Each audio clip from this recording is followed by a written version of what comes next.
Bonjour à toutes et à tous. D'abord, je vais commencer par remercier Akhbarouna Al-Jaliya de me donner la parole ce dimanche matin afin de pouvoir vous dire 2-3 petits mots par rapport à cette information qui circule, qui est en train de prendre de l'ampleur sur une régularisation ou une prétendue, une soi-disant régularisation qui serait en cours. Alors je vais essayer d'être clair sans rentrer sur le fond qui est relativement complexe sur le plan technique. Nous assistons ici effectivement dans le cadre de l'octroi des permis de travail, à une simplification administrative. Il s'agit en fait d'une directive européenne qui doit être transposée dans le droit belge. Et comme vous savez, ici en Belgique, toute la législation sur l'employabilité, sur la mise à l'emploi, sur l'octroi des permis de travail dépend des régions, la région bruxelloise, la région wallonne et la région flamande. Et ce texte en fait vise à simplifier l'octroi de ce permis. Il va s'agir ici dorénavant de l'octroi d'un permis unique pour les travailleurs résidant en Europe. Donc les personnes étrangères qui vivent dans n'importe quel pays européen et qui souhaitent bénéficier de la mobilité des travailleurs, venir travailler dans un pays tiers, la législation est simplifiée pour eux. Il s'agit nullement d'une régularisation, il n'y a pas de régularisation qui est à l'ordre du jour pour début 2019, il faut que les choses soient claires. On entend beaucoup de choses qui sont dites, beaucoup de rumeurs qui circulent, qui disent qu'il va y avoir une régularisation sur base du travail. C'est totalement faux. Il faut bien se douter qu'aujourd'hui, avec un gouvernement en affaires courantes, avec un gouvernement qui a dirigé le pays durant ces 4 dernières années, qui est un gouvernement de la droite et de la droite extrême avec le MR et la NVA, il est nullement question de régulariser les personnes en situation irrégulière. Et donc je veux que les choses soient claires. Il n'y a pas de régularisation prévue début 2019. Alors نقول لكم بالدارجه باش تفهموا مزيان. سمعنا بزاف د الاخبار بان في البدايات ديال 2019 غادي يفتحوا الكواغد كيف كيقولوا عندنا بالدارجه. ما كاينش شي فتح الكواغد اللي غادي يكون في البدايه ديال السنه. خاصها كل حاجه تكون واضحه. الان هذا القانون الاوروبي اللي غادي يطبق هنايا في بلجيكا في الجويه في لا ريجيون بروكسلواز في لا ريجيون والون في لا ريجيون فلاموند غادي نقولوا l'intérêt de cette transposition de cette directive c'est de simplifier غادي يسهلوا الامور للناس اللي عايشين في اوروبا اللي غادي يبدلوا البلاد ويجوا يخدموا في بلاد اخرى فقط. ما كاينش شي فتح الكواغيط اللي غادي يكون في البدايه ديال 2019. حاجه خاصها تكون واضحه. حنا عشنا هذه المرحله في 2009. خصكم تعرفوا بان في 2009 واحد العدد الناس مع الاسف الشديد اللي ما كيحترموش هاد الناس اللي ما عندهمش كواغط كيهموا ولا كيهزوا هذه الفرصه باش كيكذبوا على الناس كيبيعوا الكونترات الخدمه. بعض المحاميين اللي كيكذبوا كيقول لك غادي نعاونكم نشبروا كواغط باش غير يضحكوا على الناس ولا يضحكوا على عباد الله. انا نقول الحاجه تكون واضحه. ما كاينش الفتح الكواغط في 2019. الان ما كاينش الحكومه اللي تقدر تاخذ هذه المسؤوليه الان في هذه الساعه هذه ولا كتب الله سبحانه وتعالى في شهر 5 في 2019 وتبدلت الحكومه.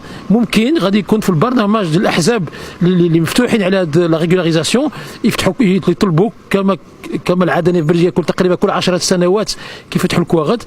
الان في هذه البدايه 2019 ما كاين حتى شي حاجه اللي موجوده في فتح الكواغط. الله يجازيكم بخير وشكرا. السلام عليكم سي احمد. وعليكم السلام ورحمه الله. واش هذا الموضوع هذا تيخص حتى المغاربه اللي يقدروا يجوا من المغرب ويلقاو كونطرا هنايا واش يقدروا يخدموا في العمليه هذه ولا لا؟ الان خصكم تعرفوا بان السياسات ديال العمل في بلجيكا الجويات هما اللي كياخذوا القرارات وكاين واحد القانون اللي كيسمح ان اي شراكه اللي محتاجه بشي واحد اللي ما كنسيبوش يفسح الخدمه. الناس اللي كيطلبوا الخدمه مثال اللي كيعيطوا له باللغه الفرنساويه لي فونكسيون كريتيك les ingénieurs, certaines fonctions très spécialisées, les soudeurs, la construction, toute une série de domaines techniques. احسن حاجه انسان يمشي سيت انترنت ديال اكتيريس هناك في بروكسل ويشوف يكتب لي فونكسيون كريتيك. في لي فونكسيون كريتيك كاين بليزيور ديزين دومبلوا اللي يقدروا اي شراكه تقدر تطلب الخدام واخا يجي من المغرب ولا يجي من اي بلاد. خص غير الشراكه تعمل طلب بالبيرمي الخدمه في لي فونكسيون كريتيك. كاين شروط ديال المدخول المادي وكاين شروط ديال لي ديبلوم ولا الناس اللي عندهم ديك الكفاءات وعندهم ديك لي كونديسيون يقدروا يجوا يخدموا هنا بلجيكا بحق داكشي محدود قانونيا. ماشي امر سهل. خص الشراكه تعمل طلب دو بيرمي الخدمه واخا يجي من المغرب ولا يجي من اي بلاد ان شاء الله.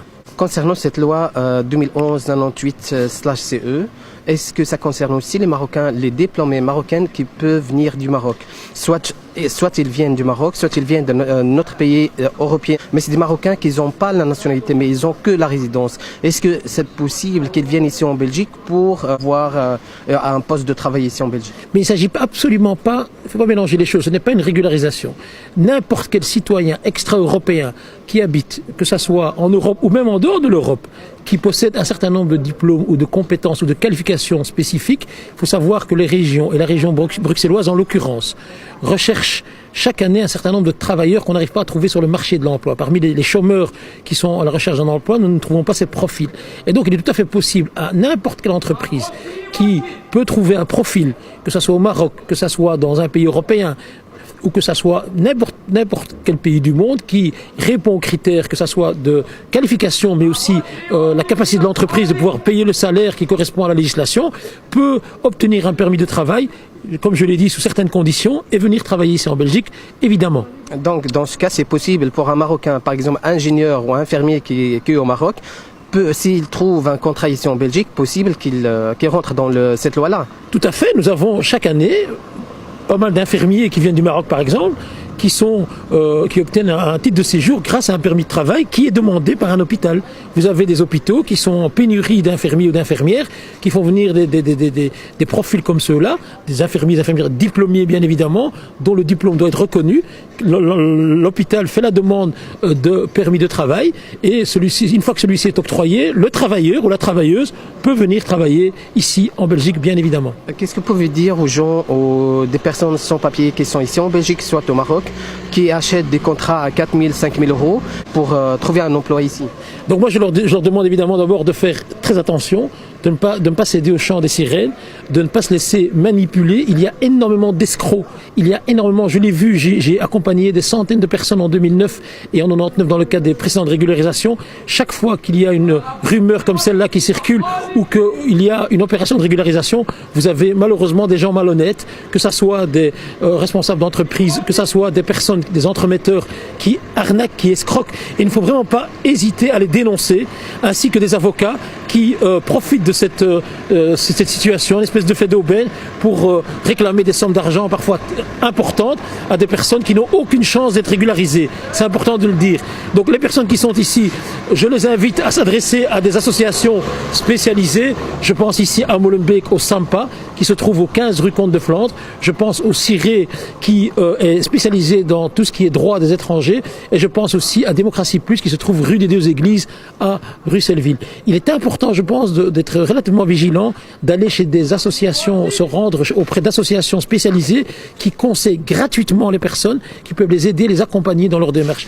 Mais d'être vraiment prudent, de ne pas céder au chant des sirènes. Les personnes qui font des propositions malhonnêtes, il ne faut pas hésiter à les dénoncer. Et lorsque vous avez affaire à des avocats véreux qui donnent des mauvaises informations ou qui profitent de la faiblesse des personnes, il ne faut pas hésiter non plus à les dénoncer à l'ordre des avocats afin d'éviter ce genre d'abus. Voilà, pour conclure, je voudrais souhaiter à tout un chacun, à toutes les personnes issues de la communauté marocaine, mais bien au-delà, une bonne et excellente année, que cette année 2019 soit une année où on solutionne tous les problèmes des uns et des autres, que ce soit une année de bonheur, une année de paix surtout, mais aussi une année de solidarité.